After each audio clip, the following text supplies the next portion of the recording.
Okay, guys, we are back to Caverns of Xaskazien, to the Brownie Necromancer, whose name I forget. But do note, version 1.31.57. I fixed those two bugs, sort of. We'll talk about it in a second. Let's dive in. I just tested to make sure the fixes worked. They did. Let's just dive back in. You can see the bar filling up properly this time.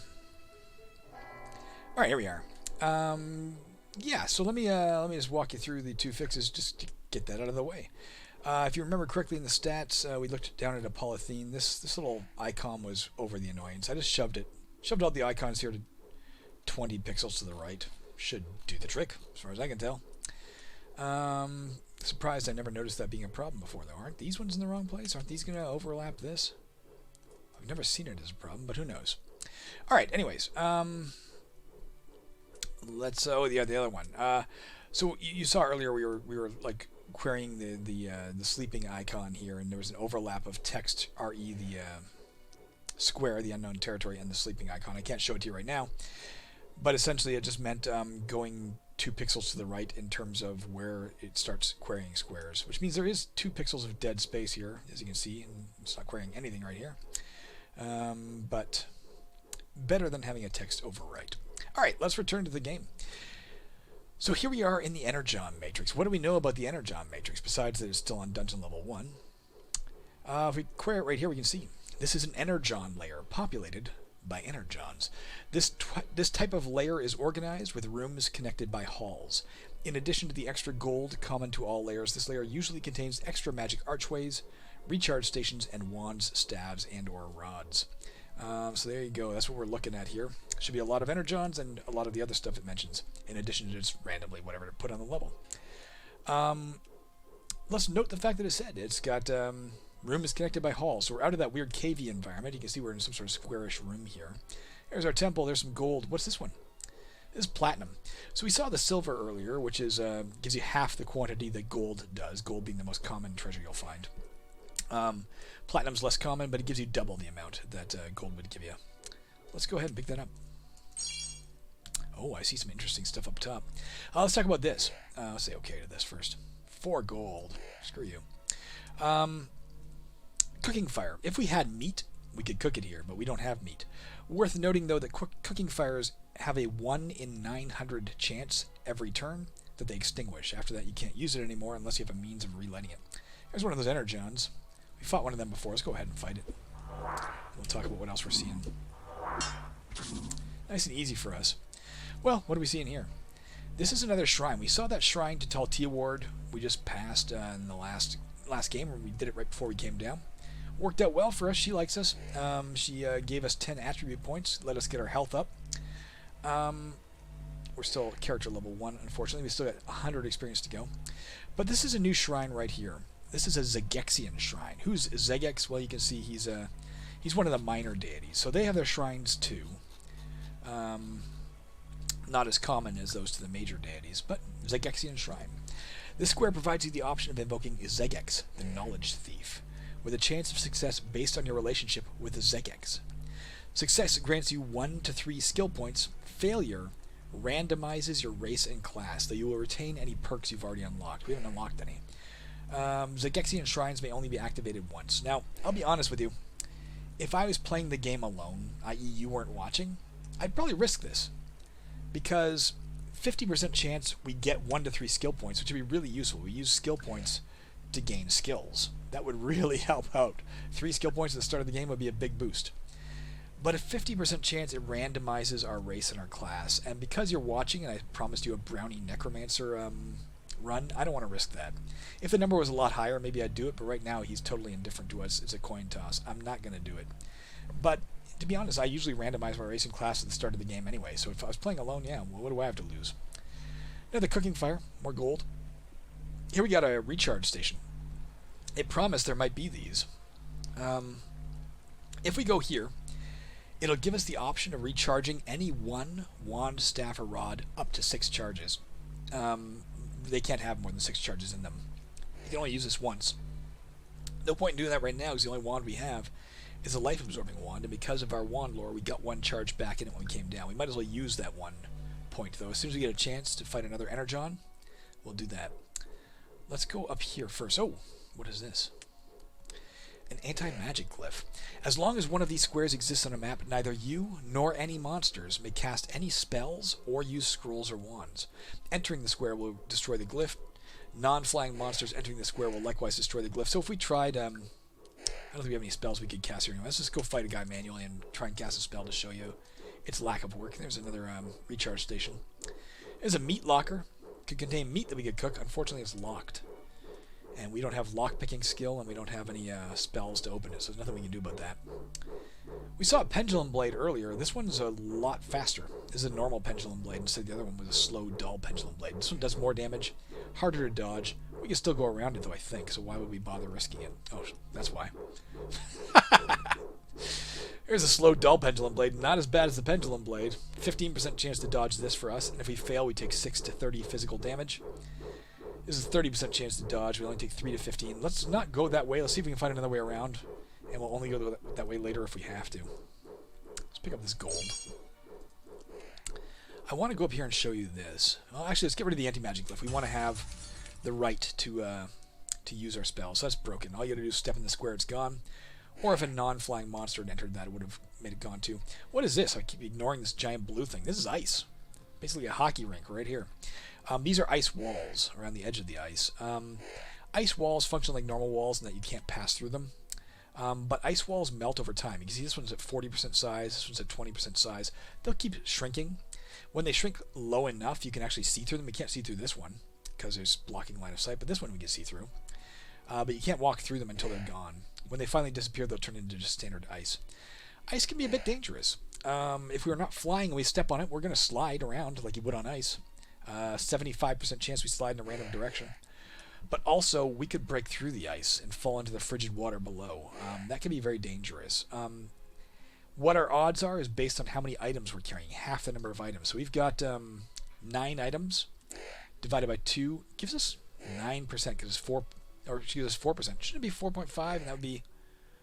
And that would be 5%. I thought I fixed that like a few days ago. It says 4%. Should be 5% in my books. 9 items. Oh, number of item. No, number of inventory slots you have filled. We have 9 slots filled. It should be 4.5, aka 5. Whatever, I'll deal with it later. Found another magic wand, guys. A wand of intuition. A cantrip wand. Oh, there's a bunch of energons here. You see them glowing? They're sort of lighting up the area around them. Actually, I'm surprised it doesn't. Maybe they don't glow. Do they glow? Should glow. Let me write a few things down for myself, guys. I'm just surprised they're not glowing. Energons glow? Question mark. And bracket light. I'm not seeing this full screen. I'm playing in a little window right now, so I can't tell if they're actually casting light. This thing's casting light, so it's hard to tell. Extra hard to tell. But they should, because they're glowing, if they're glowing, they should light up these squares around them, and it doesn't seem to be working, so I'll note that for myself. And ice 9, 4. I don't remember what that means. Alright, we're going to try and cross this ice to go fight all these guys, and also get up here. There's some interesting stuff here. Let's go across the ice. We didn't slide and didn't break. Oh my god, there's a lot of them here. Let's kill all these guys first, then we'll deal with this. We can see here a Smuggler Corpse. There was a smuggler. That's an NPC that we could have sold stuff to. Unfortunately, they killed him. Let's kill off... Yeah, they are glowing. I think they're flickering. But they're not lighting the area around them. They should. I'll note that for myself. Let's go kill them. They're not hard to kill, but nonetheless, let's use our life-absorbing wand at least once. There, we killed it. We got back 3 health. I don't want to cross the ice again right now, so let's kill these guys manually. No, better than that. What am I, stupid? Go to the Smuggler Corpse. Let's cast Animate Dead. That's a person. We raised up a zombie. Let's let the zombie kill these guys. Except for him. We'll kill him manually. We'll talk about why in a second. So the advantage of having the zombie kill these guys, not only A, does it mean that I don't have to risk my own neck, and B, the zombie is way more powerful than the Energon's PS, although slower. Well, no, actually, same speed. But C, we'll get faith every time he kills somebody because he's a summoned zombie. And faith, and Taltia Ward likes it. But we're gonna kill the Jolt ourselves instead of letting the zombie do that. Now, why is that? You can see underneath Jolt versus these other guys, there's a red swirl. What the red swirl indicates is that is a hero or a champion or in this case, a champion or a legend. It's a boss, minor boss. So it's a special Energon, unique with the name of Jolt. Its attack rating is 32. Normally, its attack rating is what? 12. So it's got a much higher attack than a normal Energon. Gives it better chances to hit me, but other than that, it's basically the same. We're seeing different resistances. We'll talk about that in a second. It's worth 33 experience points instead of 12 experience points. We'll get that whether we kill it or the zombie kills it, but you'll note it says Jolt will drop an item if killed. So if we kill him ourselves, he'll drop an item in that square. If something else kills him, he won't. So I'm going to go in here and I'm going to kill him manually, let the zombie handle the rest of them. Whoops. Shit. I stepped off by pressing the wrong key literally when I picked up my keypad. Jolt moved to the left because he's got animal intelligence, and the zombie got him. Oh well, we got faith for it.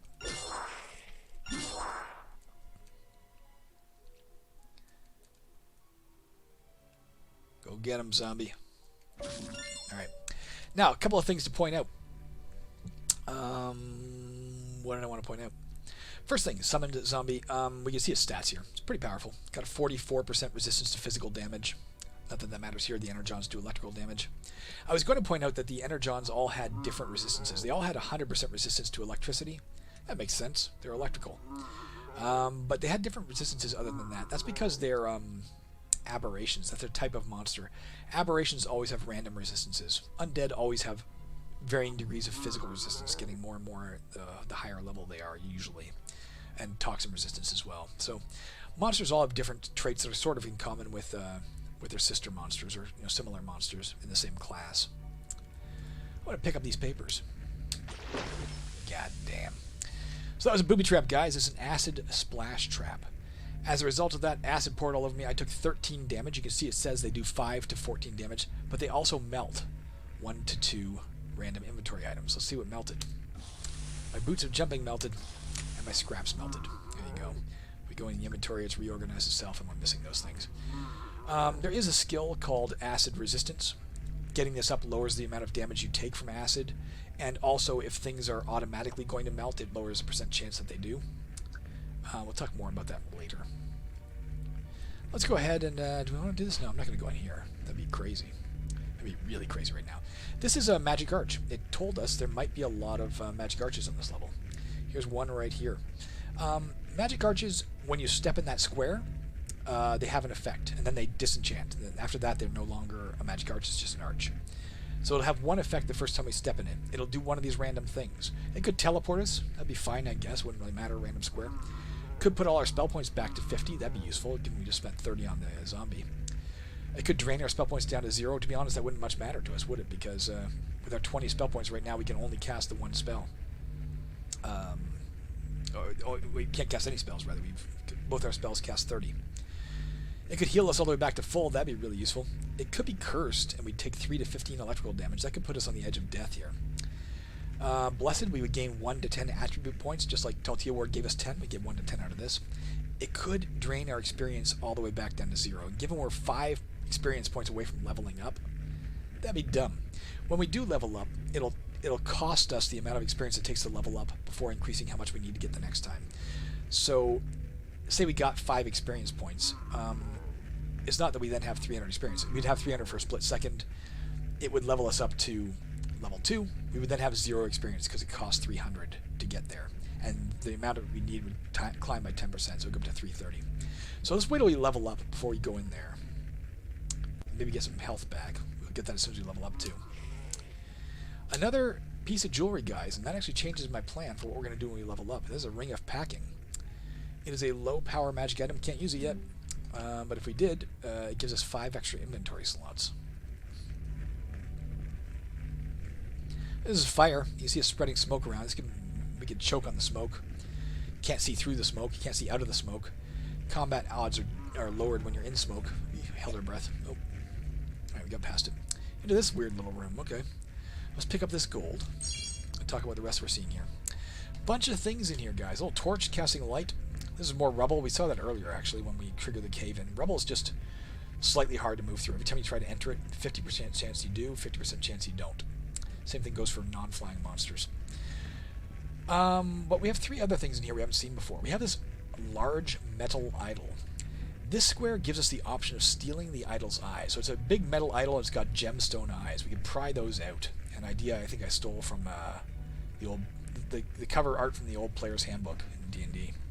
If we do, we gain gems worth 10 times the dungeon level. We're only on dungeon level 1. It'll only be 10 gems, but that could cash in for 10 experience points. That'd be alright. The value of the gems could be increased if you had gem cutting skill. We don't. But if we do this, there's a 40% chance we spring a booby trap. That kind of sucks. And a 10% chance that this idol will come to life as an iron golem. That'd be a very powerful monster. For the sake of 10 gems, I'm not going to do it right now. It just feels too risky. What else we got? An altar. We can pray here. If you're praying at an altar versus one of the shrines, you're not praying to a specific god. You're just praying to the gods as a whole. And the chance of success at an altar works just like a shrine. The chance of success is based on the average of your relationship with all the deities in the game. For us right now, that remains 50%. So 50% chance we get the good result, 50% chance we get the bad result. You can only pray there once. The good result would fully heal us back to 30 health. The bad result would strike us dead. Not worth it right now.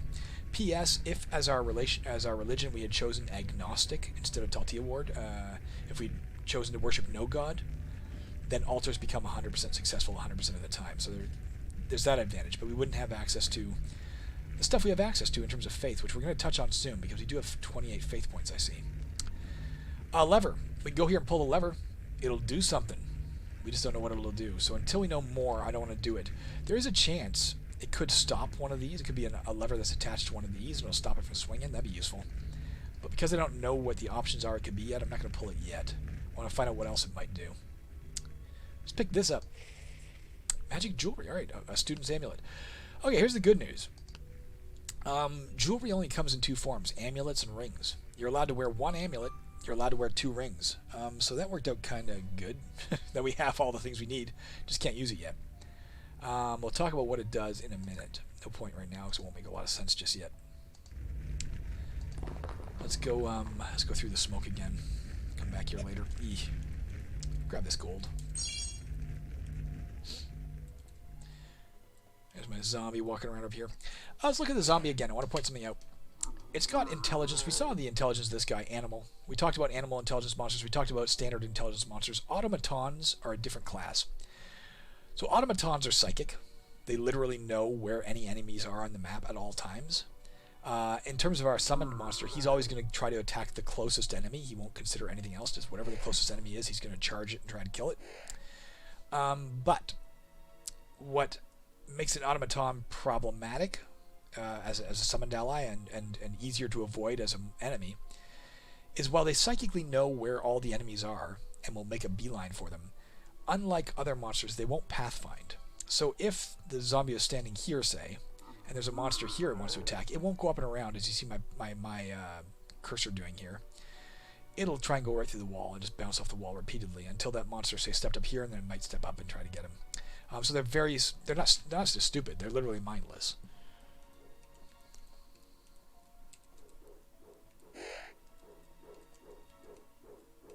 There we go, we leveled up. And we got more faith out of that. So what happens when we level up, guys? Level up. We gained 2 intelligence. The reason we gained the 2 intelligence is because we're a brownie, and that is our special ability as a brownie. 2 intelligence points. We gained 2 max health. Everybody gains 2 max health when they level up, at least. You can get more than that under certain circumstances. Our health was restored. We were at 17, now we're all the way back to 32. We gained 10 attribute points. 10 more we can pump in here however we want.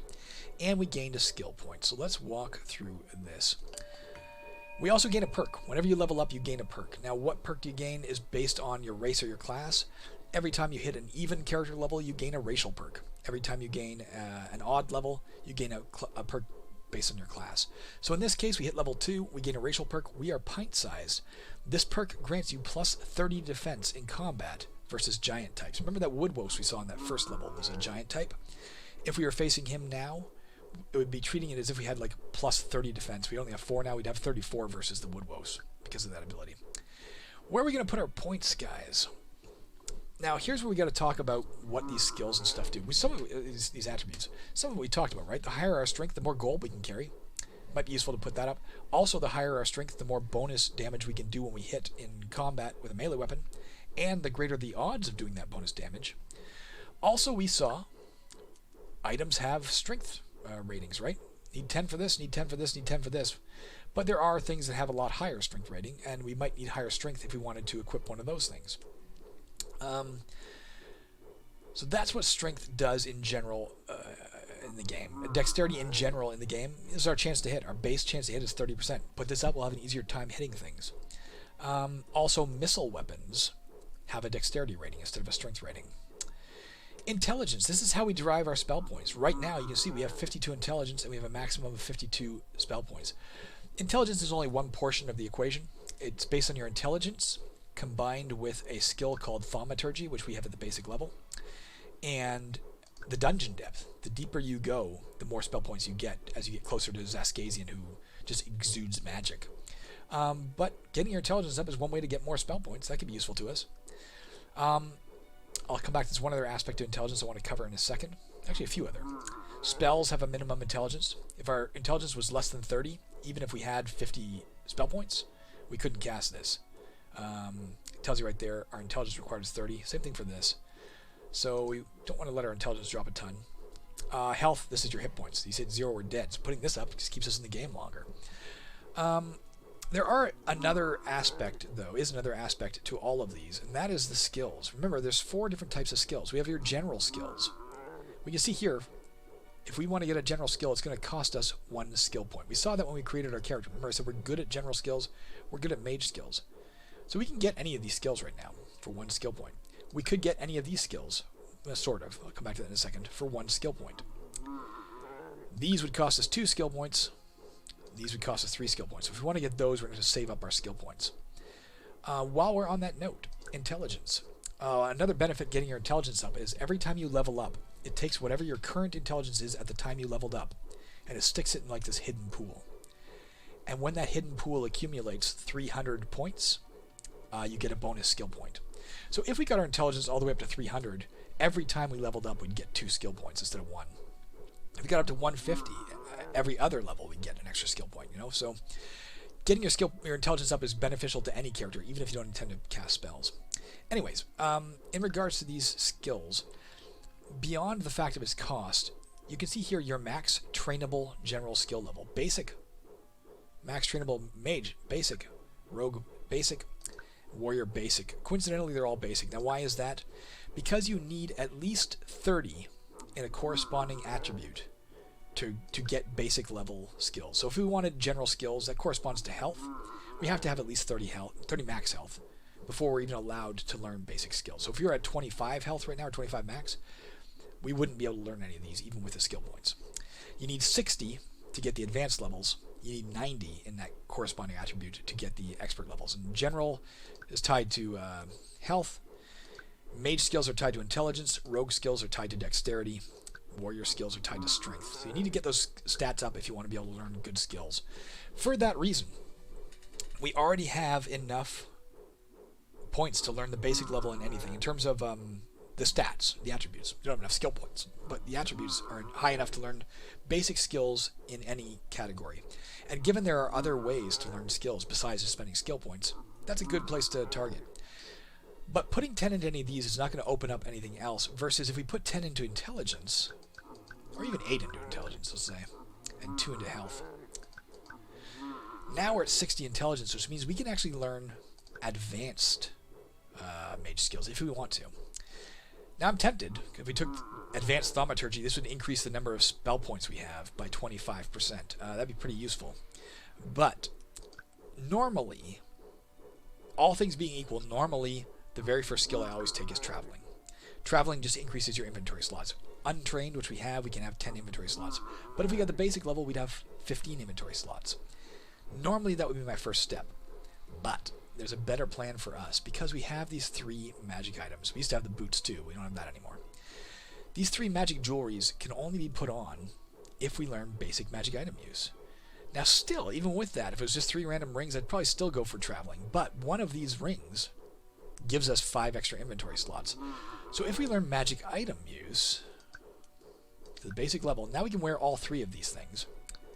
Put on that ring of packing, and instantly we have our extra 5 inventory slots. Now we can also put on the Magic Repellent Ring. Gives us plus 25% magic resistance. We talked about that before. And the Student's Amulet. All attributes act as if they were plus 10 when learning skills, which means, in terms of at least being able to learn the skills, we essentially have 40 strength, 40 dexterity, 70 intelligence, and 44 health. Doesn't help us much, but once we get these to 50, then we can learn advanced in that category. When we get this to 80, if that ring's on, we can learn advanced or expert intelligence or mage skills. All right, let's keep moving around. Oh, let's actually look at one other thing. We have this Wand of Intuition. Let's just use it. Wand of Intuition. It is a cantrip wand, divination. Divination is just a spell type. You can see the other, well, the life absorbing wand is necromancy. Our other two spells are necromantic in nature. This is a divination. There are 12 different spell types. Sometimes that matters. Right now it doesn't for us. It has 6 charges. That's cool. We can activate this wand if it has more than 0 charges. Doing so will use 1 charge and possibly have an effect depending on our wand lore skill. If successful, you'll be informed whether or not there are any pit traps or booby traps within 1 square of you. So not really that powerful if you're just using it arbitrarily, but it could be kind of powerful. Like we can go here and try and use it. Now I want to point out something else. When we look at the life absorbing wand, what is our chance of success? 50%. But our chance of success with the Wand of Intuition is 75%. Why is that? Well, our basic wand lore gives us 50%, but it is a cantrip wand. That means it's a very weak spell. And we get plus 25% chance when we use a cantrip wand to use it. So let's go ahead and use it. We get a 75% chance to tell if there's any pit traps or booby traps within 1 square of us.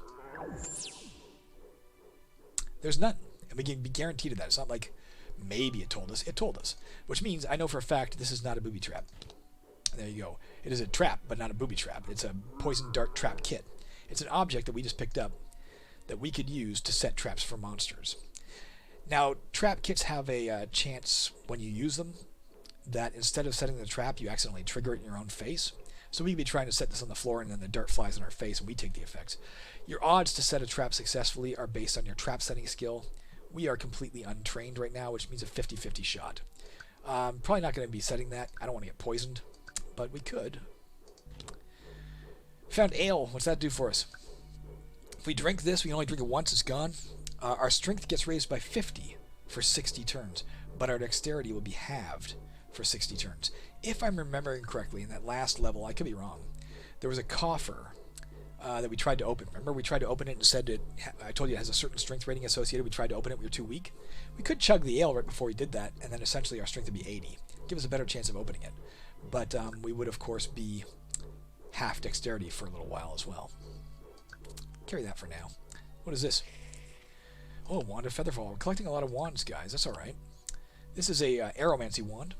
3 charges in it. If we use it, it uses a charge. If we're successful, all falling damage we take gets reduced for the next 91 turns to 0.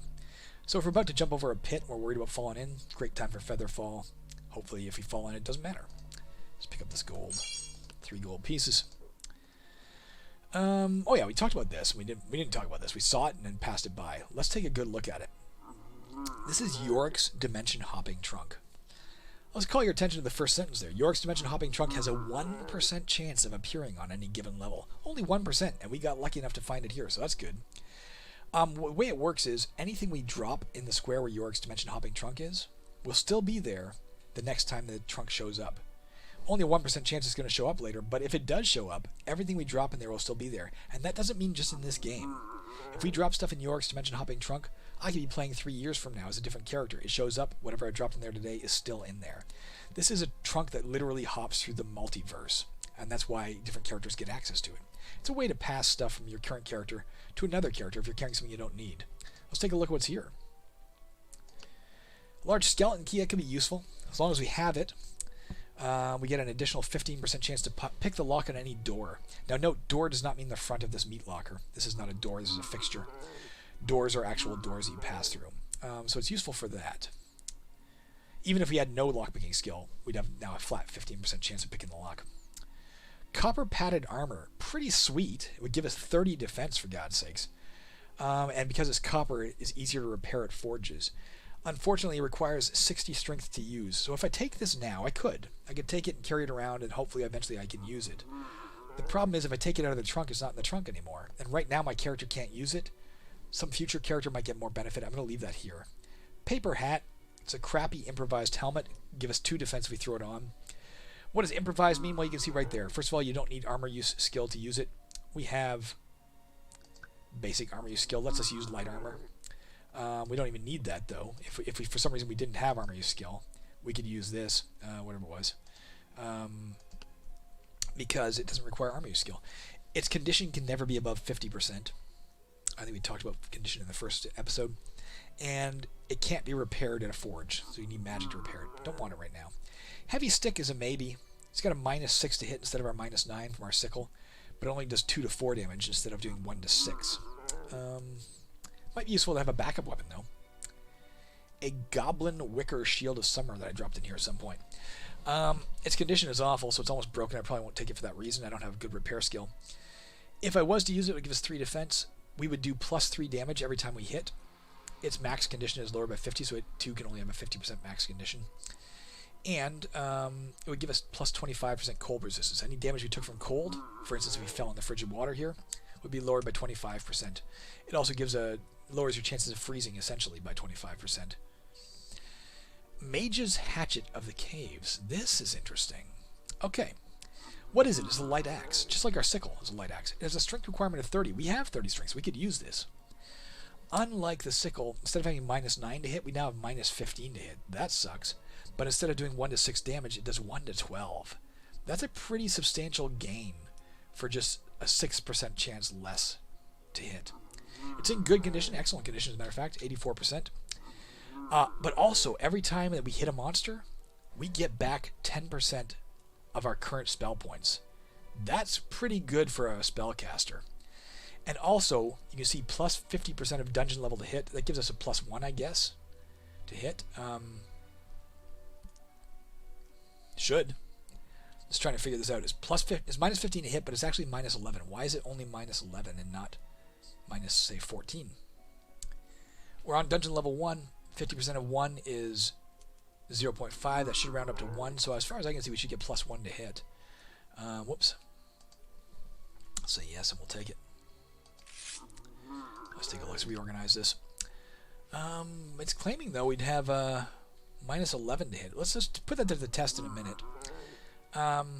It feels to me like it's wrong, unless I'm missing something. Do I have a... I can't think of what ability I might have that might modify that. I don't think anything. So I think that's an error. I'm just going to note it for myself. What is it called? Mage's Hatchet. Mage's Hatchet. No, not the Mage's Hatchet. It's Hatchet of the Caves. That's that aspect. Hatchet of Caves. Wrong bracket to hit. We'll test that in a minute if we can. For now, let's take that. That's all I'm going to take from this. As a matter of fact, I'm going to drop the Poison Dart Trap. Probably not going to use it. For now, I'll drop the Unknown Potion. We'll find more stuff anyway, and maybe some other future guy can use that more. Let's cross back over the ice, hopefully. Slid backwards. Oops, we got to get out of this first.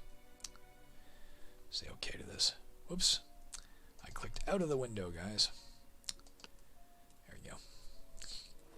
Alright, slid across. Let's go pick this up. God, another wand. We are kicking ass at wands. We're going to get our wand lore up. This is a wand of Electric Touch. It's got 3 charges, 50% chance of successfully using it right now with our current wand lore skill. If we successfully use it for the next 30 turns, we cause an additional 1 to 5 electrical damage whenever we hit, as long as we don't have any equipped weapon. It basically turns our fists electric, and when we punch things, we do an extra 1 to 5. Pretty useful for ever unarmed. Walnuts, we can eat those.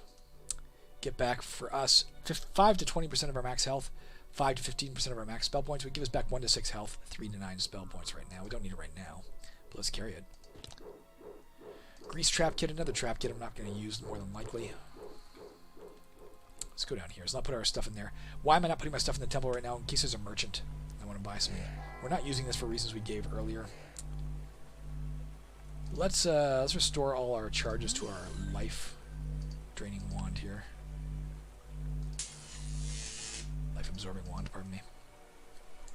Get more gold. What do we got here? We saw that anti-magic aura earlier. As long as that aura existed, every time that we cast a spell, or if a monster casts a spell, it doesn't do anything.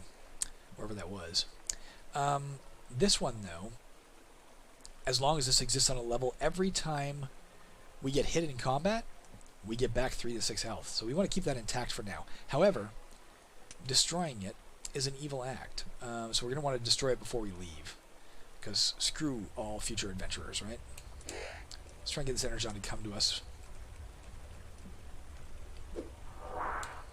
Let's go ahead and use this. Dead. Alright, let's go wander over here before we talk about the water. Alright, actually pretty useful thing to do. I want to show you a bunch of things here. Alright, what is this? This is a pit, but it's a flame-filled pit. So we fall in there, not only are we going to take damage from the fall, we're going to take damage from burning. Worth noting, when you fall in a pit of this nature and you're trying to get out and you can't get out, you don't keep burning. You're basically considered to be clinging to the edge above the fire. So trying to get out of pits just keeps you in the pit. It doesn't keep doing damage to you. What is this? This is a drawbridge, but it's raised. Somewhere on this map there's a lever. If we pulled it, it would lower that drawbridge. That could imply this lever is the lever in question. There's no reason for us to go all the way up there and do that, but worth noting. But we have a rowboat here. That's why there's no use. We can get in the rowboat and row around the water. This is water. If you dive into it, if you enter it, you're going to have trouble because we don't know how to swim. Let's look at our, pardon me, let's look at our swimming skill, untrained. We don't know how to swim. So if we jumped in, there's two things that happen. First of all, we might get moved in a random direction within the water by currents. For us, that would be a 75% chance that we get moved in a random direction. If we jumped in here, we might get shunted to here, might get shunted to here. Also, a chance we drown and take drowning damage. For us, if we drown, we'll take 1 to 3 drowning damage. It depends on the depth. No, it doesn't. It depends on your max health. Yeah, we take 5% to 10% of our max health in drowning damage. But what are our odds of that? 75%, because we don't know how to swim. So rather than do any of that, I suggest we jump in the boat. Yeah, we're in the boat. Now, there's a rowboat. There are 3 different kinds of boats in the game. We're just talking about rowboat for now. As long as we move, the rowboat will move with us. At least as long as we stay in the water, we can't take it past that. But boats still drift, so our usual odds of drifting apply. We won't drown, but the usual odds of drifting do, so it can be hard to steer. Nothing over here. Let's go get this gold. They do stay put when you get out of them, though, the rowboats. Oh, look at that. We found a way past these damned pendulum blades. Oh, no, we didn't. One of them. This is a weapons rack. Let's search it. Might be booby-trapped. It's not booby-trapped. We found an exotic weapon called a Rex-Tooth Dart. We also found a knife. Also found another exotic weapon called Knuckle Dusters. Let's take a look at these things. Let's drop the grease trap kit. We don't need it. Take at least one of these. The knife is just a standard weapon. 1 to 4 damage. Needs strength 10. No modifications to hit. The Knuckle Dusters likewise have 0 chance or 0 modification to hit. They do 2 to 3 damage. It's an exotic weapon, light blunt. Now, what does exotic weapons do? Standard exotic weapons usually are a little bit better, and I do mean a little bit better than a standard weapon in terms of either the damage output or the hit mod or something like that. But they have 2 requirements. As you can see, we don't just need 10 strength here. We need 10 strength and at least 7 max health, which we have. We can do that no problem. 2 to 3 damage, you know, it's not bad. Rex-Tooth Dart. This is an exotic weapon. It is a light missile weapon. It is thrown. So as you can see, instead of the strength requirement, because it's a missile weapon, it has a dexterity requirement. We need at least 10 dexterity to use this. And because it's exotic, there's a second trait. We also need at least 7 strength to use this. We have both of those met. It does 1 to 4 damage, no modification to hit, but it has an effect called Distance Strike. So in this game, if we were to use this, you can't use missile weapons at range. You don't actually throw it, from this. You don't throw it. Say there's a monster here. We don't say I'm throwing my dart from here to here. And the reason for that in game lore is it's too dark. You can't really see that far that well. And these are wide spaces, say. But more to the point, in terms of game terms, I wanted to make sure your character was always in danger. You can't stand back and zap things from a distance. You want to fight something with spells, you can do that. You still got to go to hand-to-hand range and then hit it with spells. So we use this Rex-Tooth Dart.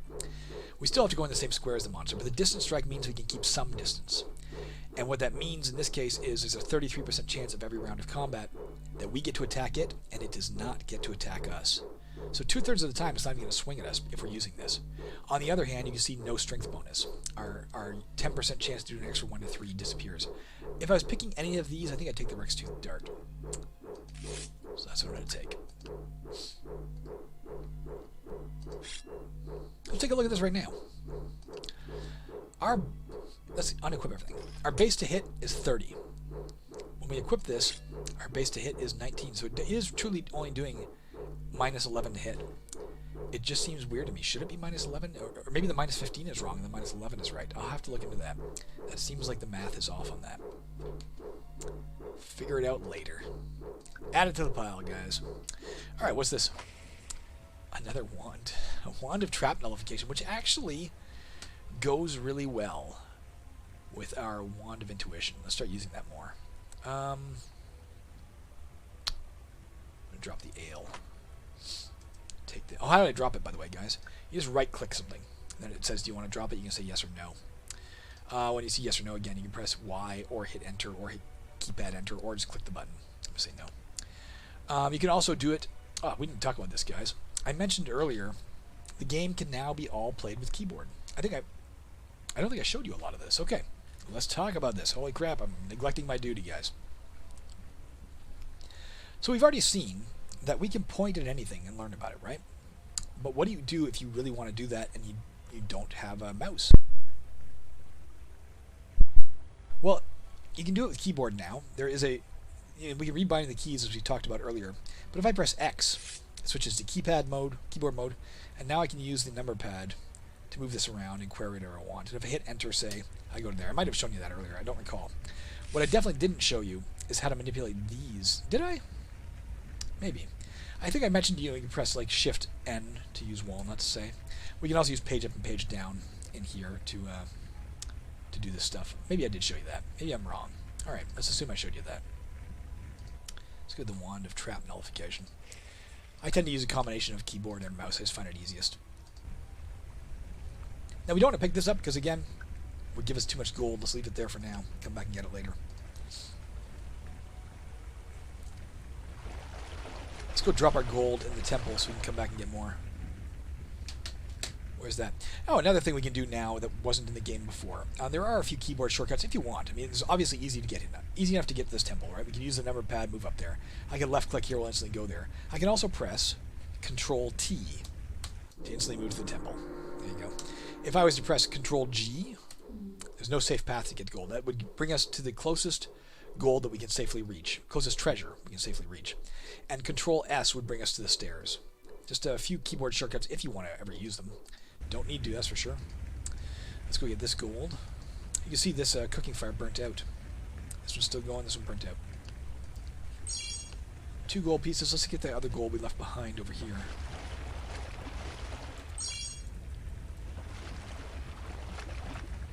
You see me having a bit of trouble steering this thing just because of the currents constantly pushing me around.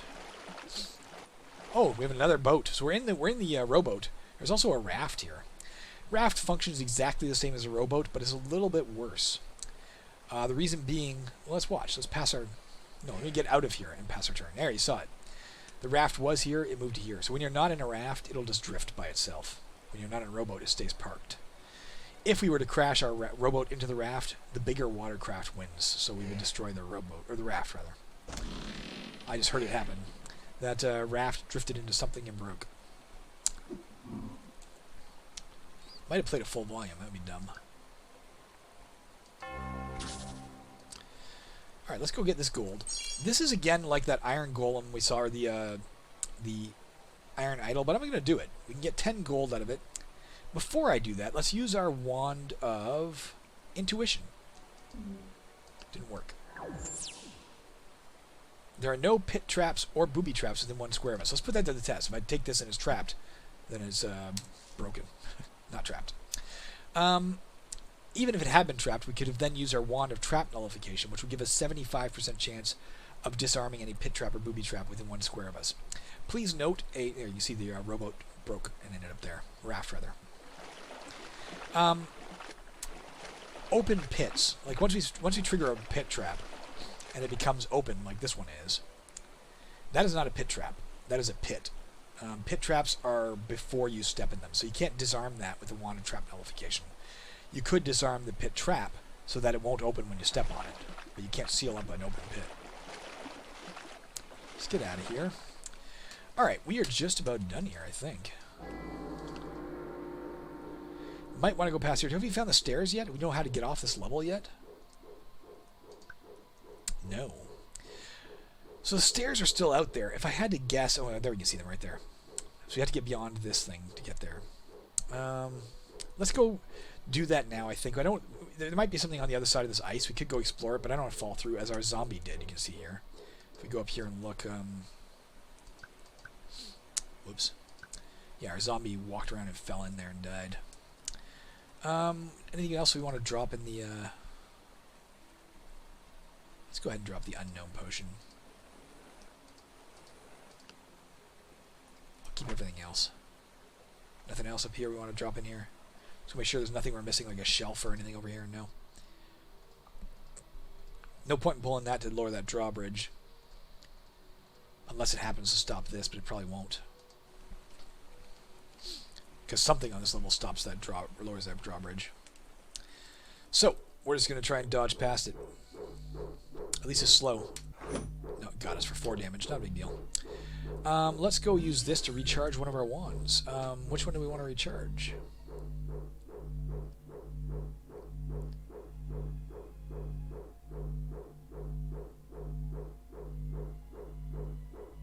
I guess it's our best wand. And we're out of here. I'm not going to go back through there to keep exploring. Oh, I meant to... Damn it, I meant to break this first to make what got us happy. I didn't. So let's go down. We're already at 46 minutes. We're going to go down the level, and I'm just going to talk about faith and how that works, and then we're going to call it quits. Okay, guys? Let's go ahead and say yes to this.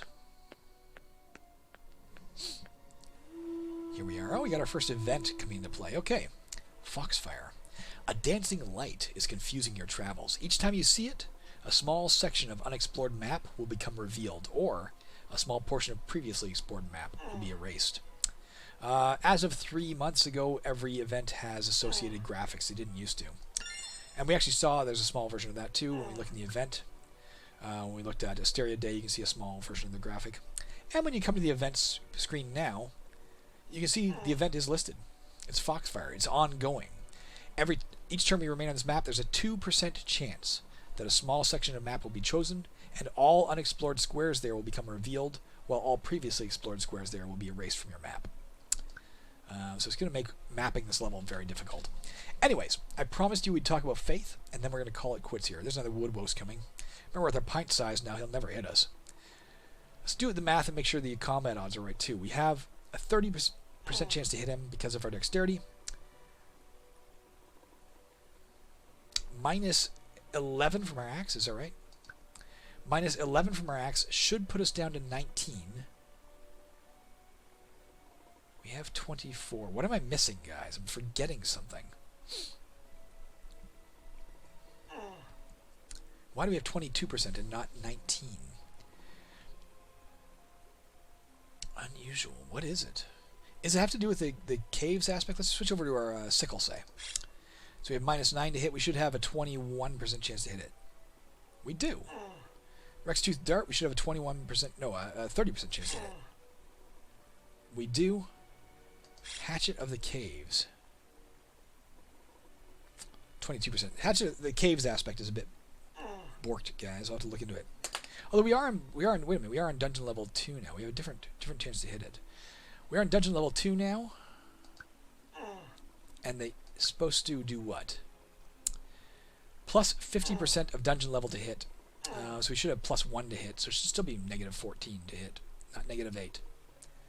Something is amiss. All right, I'll look at that between games here, guys. We'll fix it. Anyways, faith. You can now see we've got 47 faith points. We got that from our zombie killing a bunch of things. We got that from any evil acts we did. You also get faith every time you go down a dungeon level. And you also incidentally improve your relationship with every single god in the game by 1% every time you go down a level, because every one of the gods wants you to kill Xaskazien. So we're at 47 faith. What does that mean? Well, if we go to the religion tab, we can see listed all of the miracles that we have available to us because we worship Teltia Ward. If you are agnostic, remember you get that bonus with the altars, but you don't get any miracles. For agnostics, they just convert faith points to experience points. But we have 47 we can spend on this. Any of the black ones we have enough to cast. Any of the gray ones we do not. So let's take a look at what we have available to us now, and then we'll call it quits. So we could cast the Apathy Miracle. It would cost us 5 faith points. It will lower the speed of the monster we're fighting by 1 level. So if there's a monster fighting us that's, we're particularly worried about, especially say it's fast, i.e. faster than us, we can slow it down and get away from it. Envy. We can only cast this while sharing a square with a friendly character, like an NPC. It will automatically steal something from them, as if we had just successfully picked them. It can only be used once per friendly character. So when you pocket pick something, you get something appropriate to it. So say you pocket picked a potion merchant, you'd get a random potion. Pocket pick an armor merchant, you'll get a random armor. Pocket pick a smuggler, you'll get gems, etc. But this will get us something for free from any NPC we meet. False Pride. We can cast this when we're facing a monster. It changes its experience value to be 15% or 15 higher. So if we cast False Pride on this guy, it costs us 5 faith, but when we kill him, instead of getting 23 experience, we get 38. Glamour. Cast that when you deal with a friendly character. For a while, for 30 turns, it raises the price you fetch for selling things by 25%, and it lowers the cost of buying things by 25%. Gluttony only costs 15 faith and will conjure us a random food or drink. I'm mulling revisiting the cost of this. It could be really valuable, but I don't know. I'm leaving it where it is for now. Greed. This miracle adds 50% to the value of any found gold, silver, platinum, or gems for the next 61 turns. So it won't increase the gold that you already have. But if you're about to find gold, you're about to step on it and say, yes, I want to pick this up, you cast that, you'll find 50% more. Lust. 45, we could have a damsel waiting for us in the next level. Damsels, when you rescue them, give you experience points. So it's a way to plant the possibility of getting more experience on the next dungeon level. But it won't work in legendary lands. It tells you that there. But the lust effect will keep going until you get out of the legendary land and then plant the damsel.